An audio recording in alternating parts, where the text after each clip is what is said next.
Saludos, inicia la hora 22. Durante todo el trayecto del programa estará acompañándome el doctor Marino El Sevif.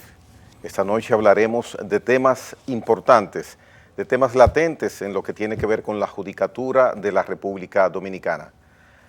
Doctor El Sevif, gracias por estar aquí en la hora 22 y quiero iniciar nuestra conversación presentándole un tema que hace apenas horas, puede decirse, acaparó la atención del mundo jurídico dominicano.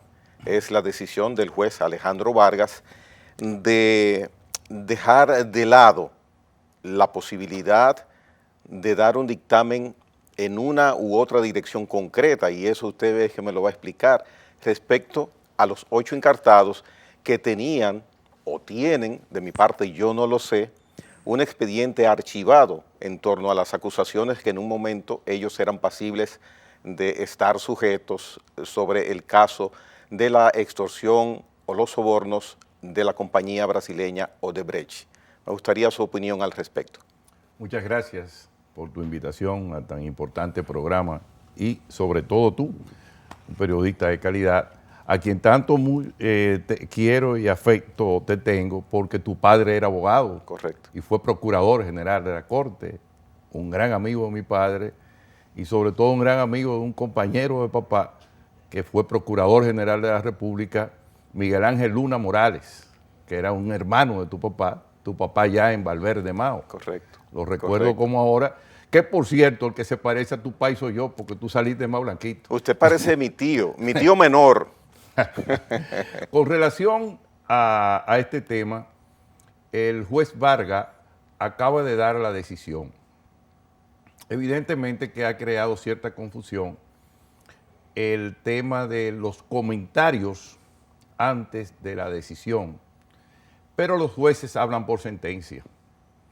Y la decisión del distinguido magistrado Alejandro Vargas ha sido descartar la reapertura, descartar la acción dirigida por Alianza Ciudadana en razón de que Alianza Ciudadana no existe, no está conformada jurídicamente y se depositó una certificación de la Procuraduría General de la República por tratarse de una organización no gubernamental sin fines de lucro y que la misma no había llenado los requisitos formales para estar dentro de lo que llamamos los abogados la calidad jurídica.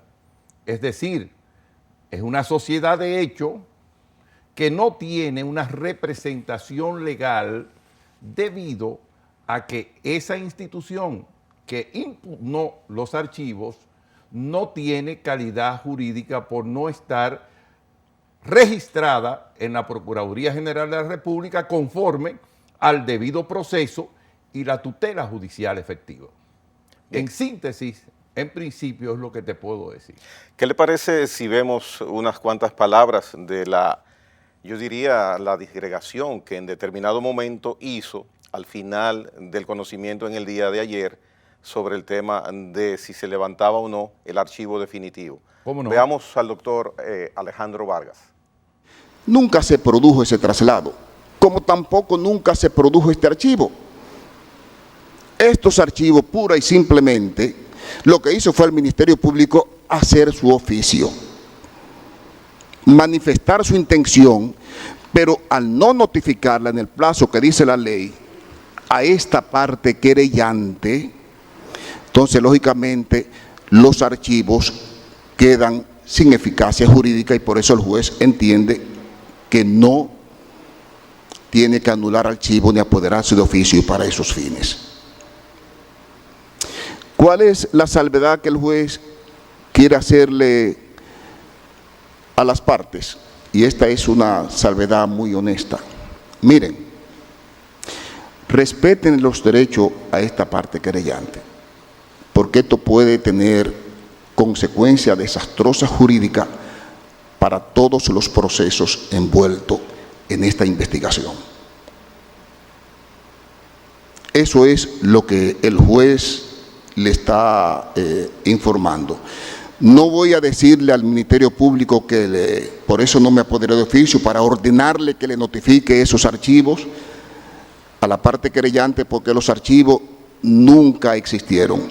Y si el Ministerio Público fuera ahora a notificarle esos archivos, tampoco tendrían valor, porque esos archivos ese proyecto de archivo están firmados por otras autoridades que ya no están. Y lógicamente que si le notifican esos archivos al querellante, el querellante va a decir, pero este señor ya no es procurador, si ustedes quieren archivar, notifíquenme, denme en su plazo, denme en el plazo y yo voy a manifestar si estoy de acuerdo o no estoy de acuerdo. Es decir, no le estoy limitando al Ministerio Público su derecho que tiene a archivar. Si el Ministerio Público hoy quiere archivar, pura y simplemente lo que tiene que hacer es darle la información en 5 días a la parte querellante, Manuel Jiménez, que tiene su dirección y sus informaciones ahí, para que él en 10 días manifieste si está de acuerdo con el archivo o no. Si el Ministerio Público entonces decide archivar, ese ciudadano que representa a más de 10 millones de dominicanos, entonces tiene la opción de en 5 días recurrir y objetar ese archivo ante el juez competente. Doctor El Sevif, mire, sáqueme de una confusión como ciudadano. Es como si esas personas que recibieron archivo definitivo se hubiesen puesto la vacuna para legalmente no tener ningún compromiso. Entonces, esa vacuna fue un placebo de ese archivo, no existió, no existe. Ellos no están ahora protegidos por archivo definitivo. Fíjate, la pregunta tuya es muy consona con la que mucha gente se hace.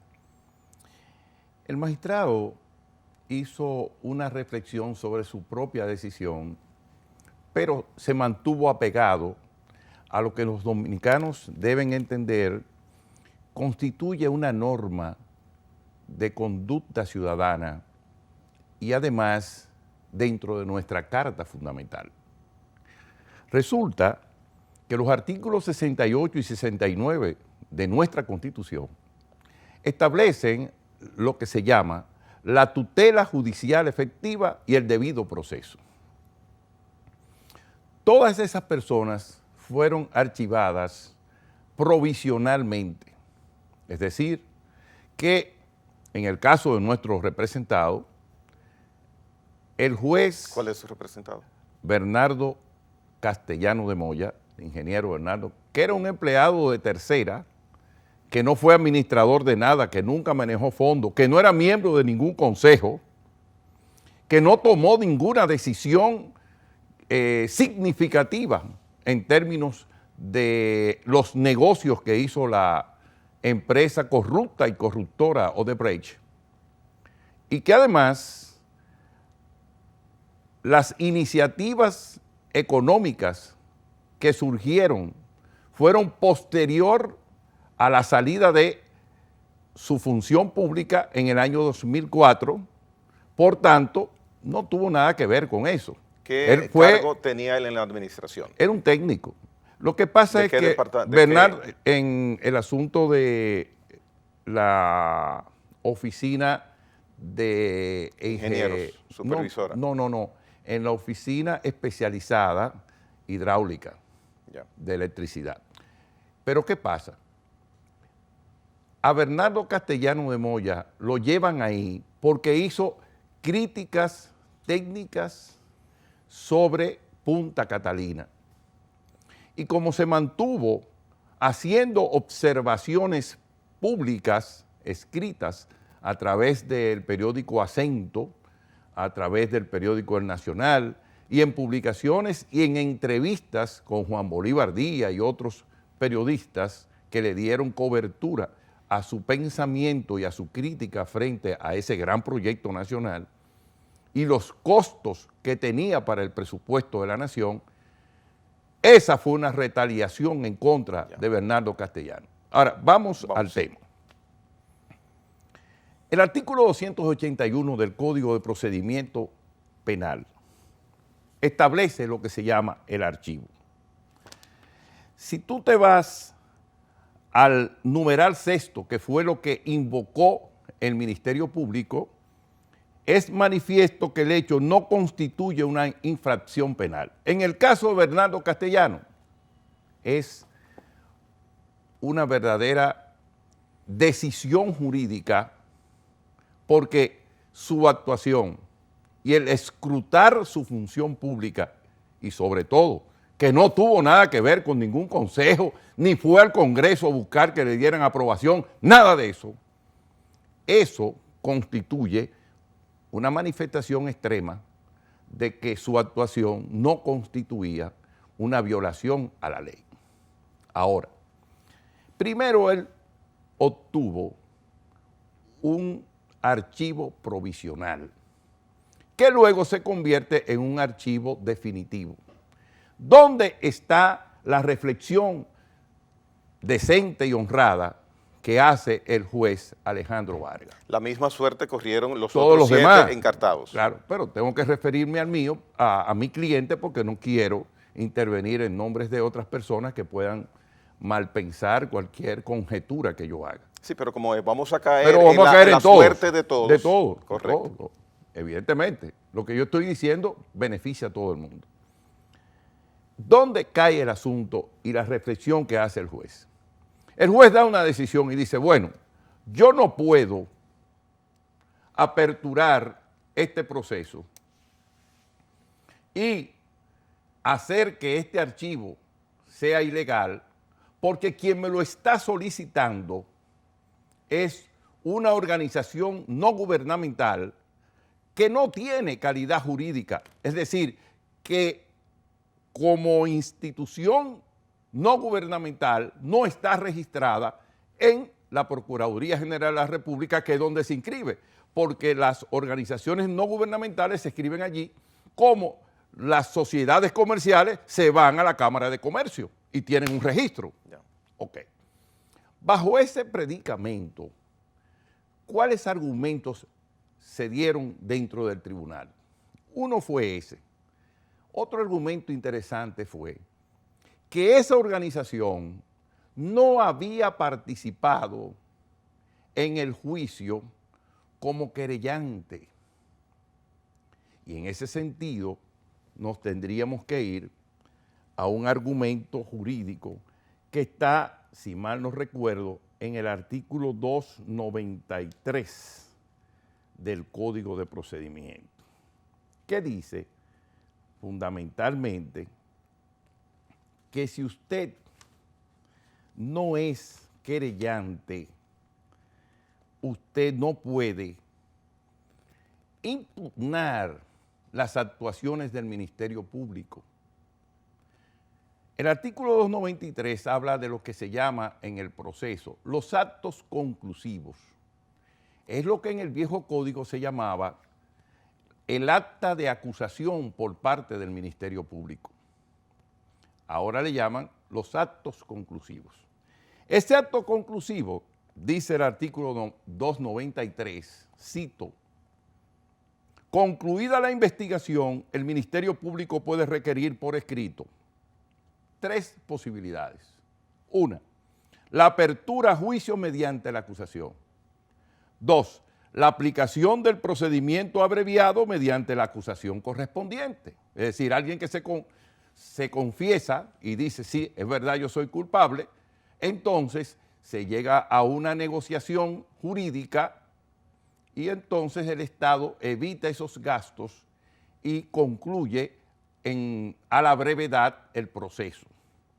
U otra, la suspensión condicional del procedimiento, que también pasó en Odebrecht. Es lo mismo y fue lo que sucedió con la con conciliación. el archivo. No, el archivo es algo diferente.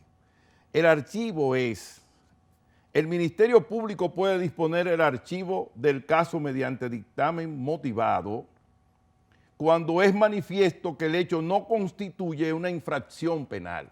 El archivo frente a estas 8 personas, el Ministerio Público dijo que su actuación en Odebrecht no constituía una infracción penal. frente a todo el mundo, erga omne, como decimos los abogados. Ahora, ¿dónde está la dificultad ética, pero no jurídica, del cuestionamiento a ese archivo? En una situación que también está dentro del propio código, y si mal no recuerdo, está en el artículo 89, que lo tengo por aquí señalado. Pero el fallo es de procedimiento, dice el juez Vargas. Te voy a decir por qué. Dice el artículo 89 lo siguiente: el Ministerio Público es único e indivisible. Único e indivisible. Cada uno de sus funcionarios, cuando actúa en su procedimiento, lo representa íntegramente. El funcionario encargado de la investigación actúa ante toda la jurisdicción competente y continúa haciéndolo durante el juicio, sosteniendo la acusación y los recursos cuando corresponde. Y así sucesivamente. ¿Qué pasó?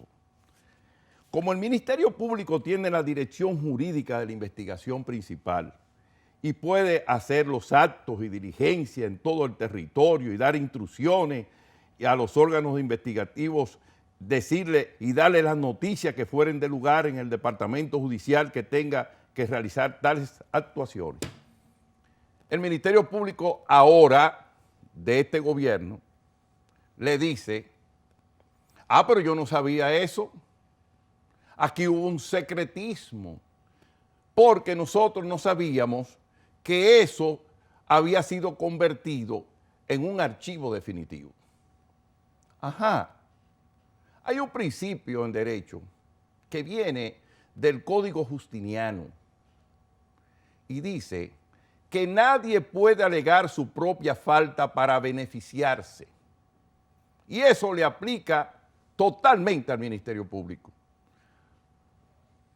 En el Código Justiniano, en latín, decía: nemo auditur propiam turpitudinem allegem. Nadie puede alegar su propia falta para beneficiarse. Y al Ministerio Público se le aplica, porque si hay una unidad en cuanto a la jerarquía del Ministerio Público, mal podría decir que lo que hizo Jean Alain hace unos meses, ahora resulta que no es, porque llegó otro procurador que piensa en forma diferente. Pero, doctor El Sevif, la validez de ese archivo, de ese expediente, la validez no la daba cumplir con determinados requisitos, Claro. que son los que el juez Vargas dice que no se cumplieron. No, el juez Vargas... Porque no, se publicitó, se anunció, se publicitó. El juez publicitó. Vargas no toca eso. El juez Vargas dice, éticamente... Pero él dice que había 5 días para notificarle al querellante. Pero eso es lo que dice el procedimiento, cuando hay alguien que se ha inscrito dentro del proceso. Esa organización que pidió la impugnación de ese archivo nunca estuvo.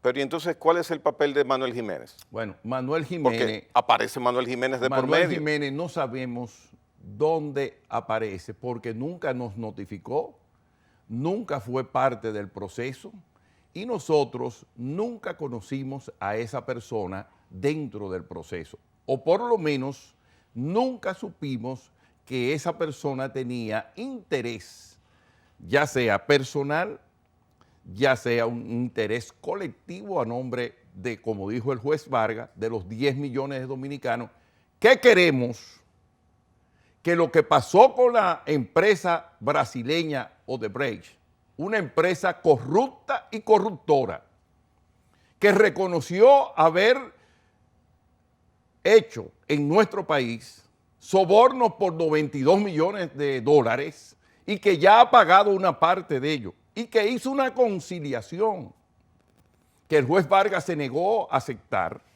porque entendió que dicha conciliación no procedía por razones de que eran de orden público y no de orden privado, pero que el propio procurador lo consiguió con otro juez de instrucción e hicieron ese acuerdo.